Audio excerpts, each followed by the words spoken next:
Ayan siya, oh. Yung motor ng washing na palas ko na siya. Ayan. Talagang ang problema talaga niya yung motor. Tsaka madali siya mag-init eh. Ayan, oh. Mainit yung motor niya. Umiikot naman siya, tapos maya maya tupitigil din siya. Kaya mangyayari palit motor na ho talagang problema nito. Kaya testing po natin, sasaksak ko lang siya para makita. I-switch ko siya ng konti. Ayan. Tapos ayan, hawakan ko para hindi gumalaw masyado. Ayan.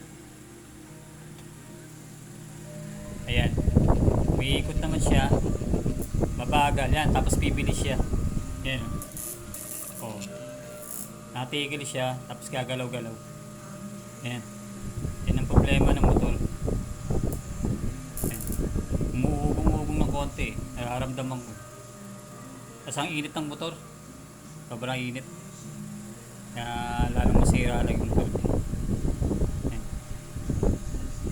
Tapos hindi siya nagre-reverse. Ayan, oh. Tapos ang bagal niya. Ayan. Ayan nangyayari. Hindi siya nagre-reverse, isang direction lang nangyayari. Kaya ang problema niya, sira na talaga. Palit motor na talaga. Ayan, ang bagal niya, oh. Patay ko na ho siya. Ang init niya. Sobra. Napapaso na yung pa ako dito. Hindi niya mag-init. Init ng shafting. Malambot naman siya ikutin pagka tinanggal ko na sa may saksakan niya. Ayan. Pero pagka sinaksak ko na siya, medyo ugong ng konti, tapos iikot ng bagal. Maya maya ang bilis naman ng ikot niya. Ayan. Tapos nangyari, isang direction lang nangyayari. Hindi siya nagre-reverse. Kaya isa yun sa mga problema ng motor pagka hindi nagre-reverse. Sabihin sira na yung motor. Okay naman yung mga connection ko ng wire. Yan. Yung mga pagwa-wire. Kailangan blue sa blue, red sa red. Tapos yung pinaka-common niya, gagaling sa mismong saksakan niya. Ayan. Yan. Tapos yung isang common niya, gagaling sa switch ng washing machine. Itong kulay gray. Yan. Diretso doon sa switch niya. Yan. Doon sa may selector ng washing. Yan. Isang common din yan. Kasi yung common niya, ito, gagaling sa motor. Yan. Ito. Ay, hindi pala. Yung dilaw pala. Yan, yung dilaw. Yan yung common. Ito. Gagaling sa may saksakan. Mismong power cord. Yan. Kaya kailangan palitan na ng bagong motor. Titignan nyo, napakatagal na itong washing na ito. Nangangalawang na talaga. Ayan, oh. Makikita nyo, matagal na yung washing na yan, eh.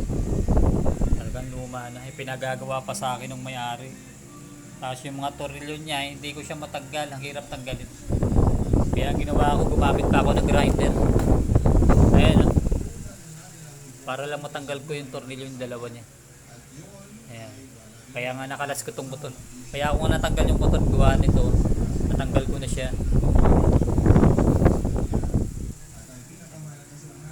Kaya tinawagan ko yung mismong may-ari nito kung papalitan na ba ng bagong motor yung ano, ito.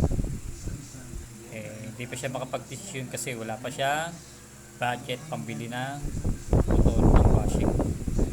Kaya next week na lang daw niya ipagagawa yung kanyang washing machine. Sige po, salamat po sa Diyos. Okay na po.